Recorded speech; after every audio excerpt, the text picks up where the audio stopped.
बात पे आता हूँ। आज आपको मैं बताऊंगा कि कैसे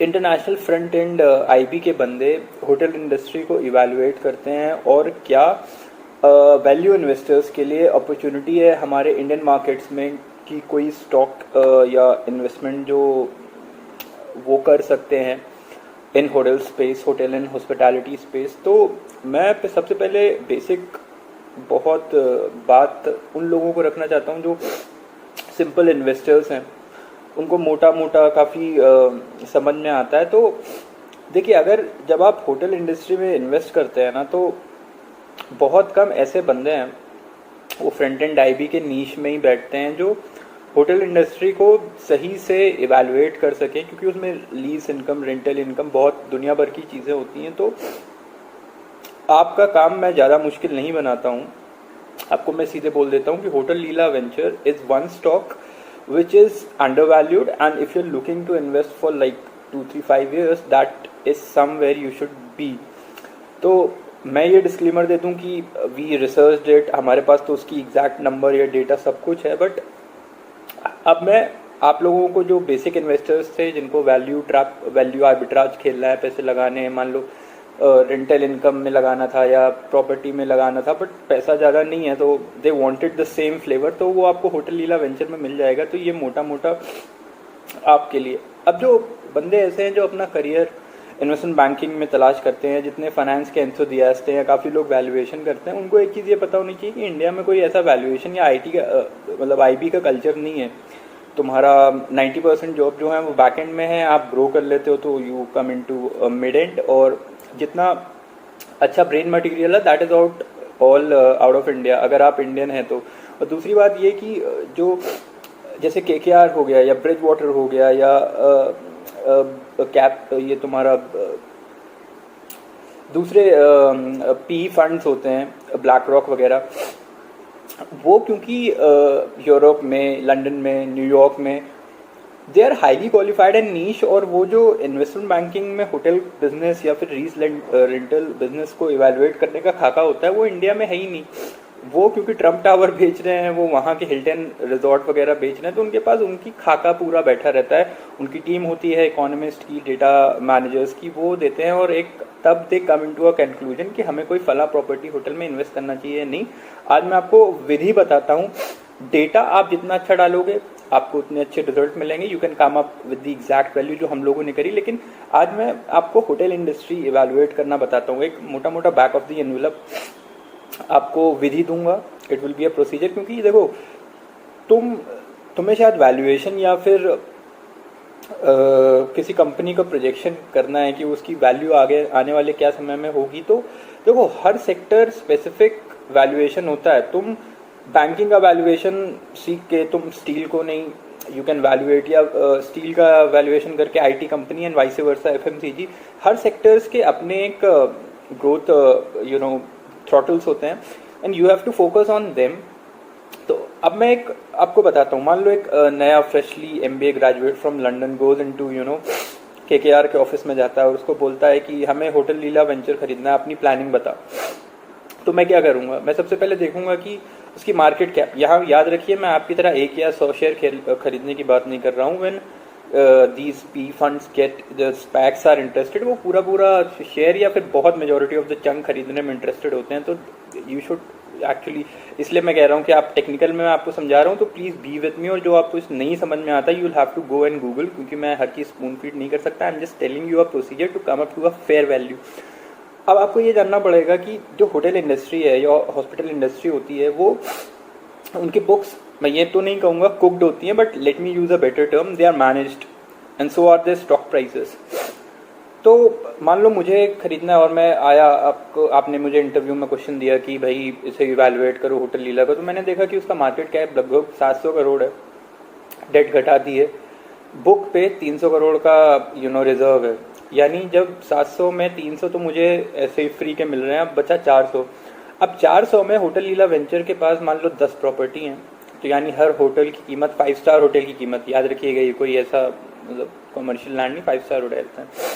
तो एक होटल की कीमत जो आती है लगभग 40 करोड़ की आती है। तो अब क्या है, यहाँ से लोग आगे इवैल्यूएट नहीं कर पाते कि क्या करें। तो आपको ये समझना पड़ेगा कि दो तरीके होते हैं होटल को इवैल्यूएट कर सकते हो। आप उसकी लिक्विडिटी पे कर सकते हो, मतलब वो रेंटल इनकम या फूड एंड बेवरेज बेच के क्या कमाएगी। दूसरा ये होता है आप उसकी सॉल्वेंसी पे आप उसे इवैल्यूएट करने, विच वुड बी कि एसेट सेल किया या होटल हमने किसी को आगे जाके बेचा तो हमें कितने पैसे मिलेंगे। तो पहले मैं आपको इस क्रॉस रोड पे डिसीजन मेक करते हैं और यहीं पे स्मार्ट मनी, और देखो रिटेलर्स तो यहाँ तक भी नहीं पहुँच पाते, और जो स्मार्ट मनी यहाँ पहुँचता है उसमें इन दोनों में से इवैल्यूएट करना होता है कि मुझे लिक्विडिटी पे अपनी इवैल्यूएशन करनी है या सॉल्वेंसी के लिए मैं ये होटल इंडस्ट्री खेलूँ। तो अब लिक्विडिटी पे आ जाते हैं। तो मान लो इनके मैं और अब रफ कैलकुलेशन मैं तुम्हें देता हूँ। So you have like 10 5-star properties.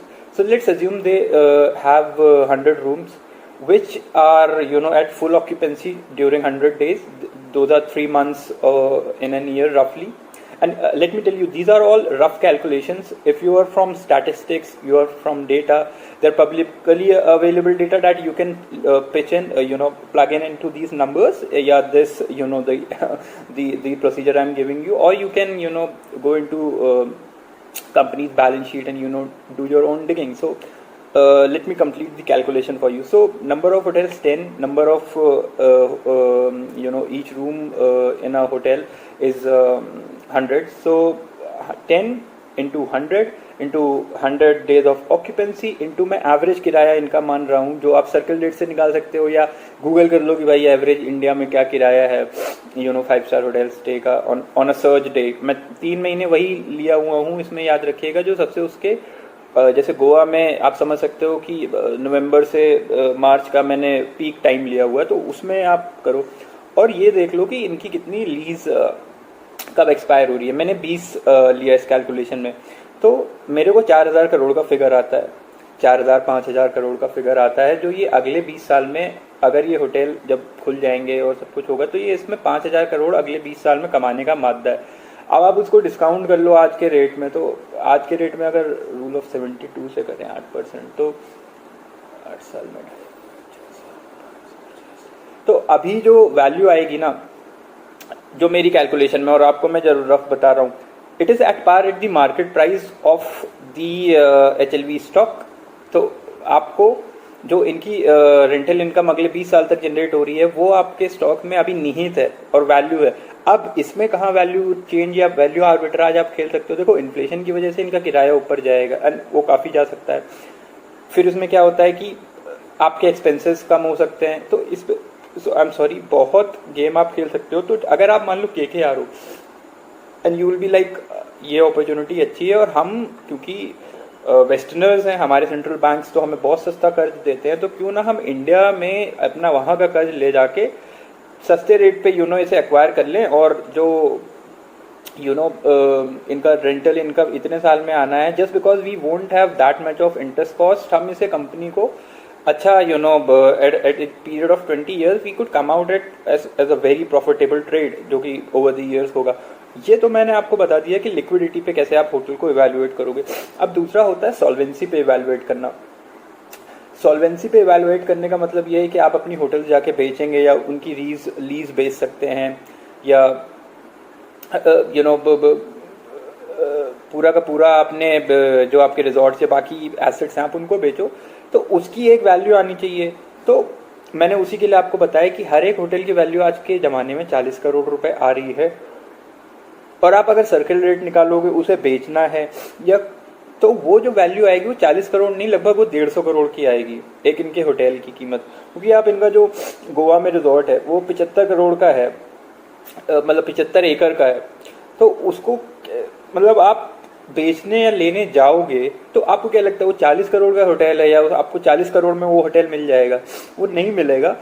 और वो खरीदने के लिए you will have to sell, मतलब उसके सर्किल रेट के हिसाब से पर एकरेज के हिसाब से you will have to give, और क्योंकि वो लोकेलिटी है उसका क्या फेस वैल्यू पे जाएगा, उसकी गुडविल कितनी है। तो ये जब चीज़ें आप इवैल्यूएट करते हो, यही आपका ये ट्रम्प टावर्स के बंदे जो इवैल्यूएशन करते हैं या हिल्टल का इवैल्यूएशन करते हैं, उनके पास ये टेम्पलेट होता है और उसमें इनके स्टैटिस्टिशियन बाकी डेटा के बंदे वो अपनी वैल्यू प्लग इन करते हैं। उनको जहां पता लगता है कि यार ये 700 करोड़ जो इसकी मार्केट कैप है और ये सौदा तो एक्चुअली 2100 करोड़ का है, वो वहीं पे टूट पड़ते हैं और उसे वो ग्रैब करते हैं। तो ये मैंने टेक्निकल लोगों के लिए समझाया, जो फाइनेंस में एंथुसियास्ट और ये करना चाहते हैं वो अपना करें।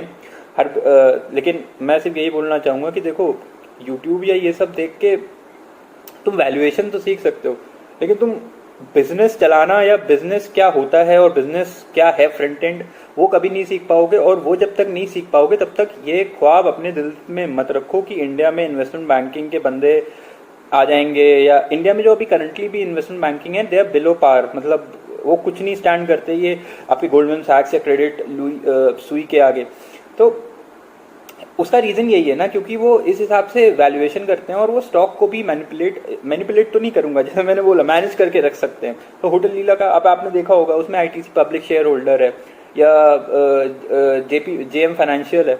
तो ऐसा क्या है कि मतलब ऐसे पेनी स्टॉक में इतने बड़े बड़े इंटरेस्ट उसमें, और मार्केट को दिखाने के लिए कि ये तो बिल्कुल गार्बेज है स्टॉक, उसमें प्रमोटर होल्डिंग अब प्लेज रख रखी हुई है। तो अब क्या होगा कि अब तो आपको प्रमोटर होल्डिंग आपको लोन देना होता था तो आपने ले लिया, अब तो आपने लोन भी वेव ऑफ कर दिया है, आपका खत्म ही हो गया, मतलब डिमोलिश कर दिया है। तो आपके बहुत जल्दी शेयर जो भी गिरवी रखे हैं वो आपको छुड़ाने पड़ेंगे, वरना तो क्या प्राइस ऊपर जाएगी तो अपने आप कोलेटरल की कीमत बढ़ गई तो बैंक ही आपको वापस कर देगा आपका, क्योंकि उनके लिए रिस्क हो जाता है। तो मोटा मोटी तौर पे this was all about hotel. इस पे मेरी पूरी रिसर्च है, विच अगर मैंने वही शेयर कर दी तो मेरे और आप में कोई फर्क नहीं रहेगा obviously, but I am telling you कि this is how you play value and match, this is how you utilize your money. और अब अगर आप किसी कंपनी में इन्वेस्ट करते हो तो आपको प्रमोटर लेवल की थिंकिंग या प्रमोटर क्या सोच रहा है या उसकी बुक्स में क्या अपेरेंट नहीं है उस लेवल की आपको रिसर्च करनी पड़ेगी, then you are welcome to stock market. Otherwise आप टिप पे भरोसे पे रहोगे या टीवी के भरोसे पे रहोगे तो उससे कोई, अगर आप सच में मतलब चाहते हैं कि आप अपना पैसा लगा रहे हो और आपको बिजनेस भी समझ में आया तो ये एक तरीका है, आप अच्छे से कर सकते हो। तो I see you next time with certain कोई दूसरा अलग कंपनी आपके लिए इवैल्यूएट कोई बिजनेस या सेक्टर करके दूंगा which is of the market, बहुत नीश जानकारी है और बड़े बड़े प्रज्ञान पंडित भी इसके बारे में नहीं आपको बताएंगे, क्योंकि ये बहुत लिमिटेड लोगों के लिए जो इस बिजनेस को समझते हैं वही इस वैल्यूएशन मैट्रिक्स को उनको यार बाकी जो ये तुम्हारा ये ना सेल्स को 10% बढ़ा दिया, ये मेरा इतना लोन कम हो गया, ये सब गधा मजदूरी, ये सब एफएमसीजी कंपनी में अच्छी लगती है और उसी के लिए बनी हुई है एक्चुअली। बाकी तुम अगर सेक्टर्स को कमोडिटी या तुम्हारे केमिकल्स या फिर सीमेंट का लोग जैसे इवैल्यूएशन में ये भूल जाते हैं कि अभी तो सीमेंट तुम बहुत खरीद रहे हो, लेकिन उसमें कोल की अहमियत क्या है। अगर कोल का प्राइस शूट कर जाता है तो आपके मार्जिन स्लैश हो जाते हैं कोल, ये मैं ये बोल रहा हूँ, ये वैल्यूएशन में आपको नहीं पता चलेगा। और ये वैल्यूएशन में इतना बड़ा मैट्रिक्स है कि कोल के प्राइस एक सर्टेन लेवल पे है तो छोटे मोटे तो सीमेंट प्लेट डिमोलिश हो सकते हैं, क्योंकि आपको पता नहीं सोडा ऐश से लेके उसकी इंटरनल पावर जनरेशन में वो कितना बड़ा मार्जिन उनको सेव करके देता है। तो इसमें इकोनॉमीज ऑफ स्केल लग जाता है, इसलिए अल्ट्राटेक शायद बच जाए, लेकिन जो छोटी सीमेंट कंपनी है वो तो उनमें तो बहुत लंबा लॉस आ सकता है। तो आई एम जस्ट टेलिंग यू कि थोड़ा दिमाग अप्लाई करो। मैं फाइनेंस एंथुजियास्ट के लिए बोल रहा हूँ, नॉर्मल इन्वेस्टर के लिए नहीं। मैंने तो आपको बोल दिया है कि आप सीधे जाके ले सकते हैं होटल इंडस्ट्री में। अगर आपको कुछ और पसंद आए तो आप जो मैंने अभी बात आपको समझाई ना कि लिक्विडिटी और सॉल्वेंसी पे किस पे इवैल्यूएट करें, तो आप खुद अपने लिए कर सकते हैं। तो help yourself and I hope you will make a lot of money. Happy fortunes, happy investing. I will see you next time. Bye.